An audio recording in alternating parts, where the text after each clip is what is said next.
ప్రస్తుత ఖరీఫ్ పంటకి సంబంధించి అటు గోదావరిలో కానీ అదేవిధంగా ఇటు కృష్ణాకు సంబంధించినటువంటి ప్రకాశం బ్యారేజ్ దగ్గర కృష్ణా డెల్టాకు సంబంధించి అటు పట్టిసీమ ఇటు పులిచింతల నుంచి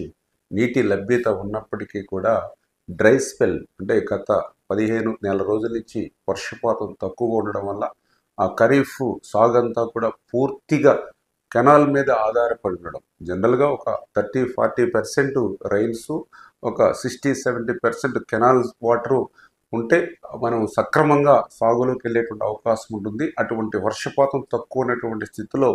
ఫుల్ ఫ్లెడ్జ్డ్గా కెనాల్ వాటర్ని ప్రతి ఎకరానికి అందించాలని ఎప్పటికప్పుడు మేము కూడా సంబంధిత జీడిఎస్ గారి అదేవిధంగా కేడిఎస్కి సంబంధించినటువంటి సిఈ, ఎస్ఈ, ఈఈ క్రింద గ్రౌండ్ లెవెల్ ఏఈస్తో సహా ఎప్పటికప్పుడు మానిటరింగ్ చేస్తూ అటు గోదావరి డెల్టా కానీ ఇటు కృష్ణా డెల్టా కానీ సాగునీరు ఇబ్బందుల్ని తొలగించేటువంటి విధంగా గత వారం రోజుల నుంచి కూడా సమిష్టిగా కృషి చేస్తున్నటువంటి సందర్భంలో కొంతమంది ఒకరిద్దరు అధికారులు ఇంకా నిర్లక్ష్యంగా ఉండి ఆ విధుల్లో ఎవరైతే అలసత్వం ప్రదర్శిస్తూ ఉన్నటువంటి పరిస్థితి ఎవరైతే ఉన్నారో, ఎగ్జాంపుల్ ఏదైతే మన గోదావరి వెస్టర్న్ డెల్టాకు సంబంధించి పి సుబ్రహ్మణ్యేశ్వరరావు ఎగ్జిక్యూటివ్ ఇంజనీర్, అతను పర్టికులర్గా ఏదైతే మొన్న నిడదవోలు ఏదైతే రైల్వే ఓవర్ బ్రిడ్జ్ ఏదైతే ఉందో దానికి సంబంధించి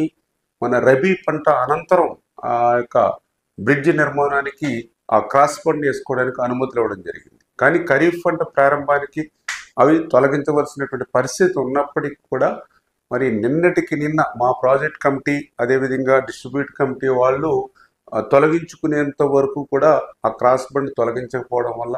అదేవిధంగా కాకరపురం రెగ్యులేటర్ దగ్గర వీడి కూడా అంటే మనుషులు నడిచేలాగా వీడి ఉన్నప్పటికీ కూడా దాన్ని తొలగించకపోవడం కానీ,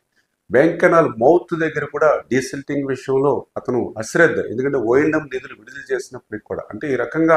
విధుల్లో నిర్లక్ష్యం వహించి క్రిందనున్నటువంటి ప్రజాప్రతినిధులు అదేవిధంగా సాగునీటి సంఘాల అధ్యక్షులు పదే విజ్ఞప్తి చేసినప్పటికి కూడా ఆ విధుల్లో నిర్లక్ష్యం వహించినందుకు సుబ్రహ్మణ్యేశ్వరరావు ఎవరైతే ఎగ్జిక్యూటివ్ ఇంజనీర్ ఎవరైతే ఉన్నారో మరి అతను కూడా సస్పెన్షన్ కూడా చేయడం జరిగింది. అంటే ఎవరైనా సరే బాధ్యతగా పనిచేయకుండా ఆ విధుల్లో నిర్లక్ష్యం వహించి ఏ రైతుకు ఇబ్బంది కలిగించినా కూడా మరి వాళ్ళ మీద సీరియస్గా మరి చర్యలు ఉంటాయని చెప్పేసి కూడా మీ ద్వారా కూడా తెలియజేస్తారు.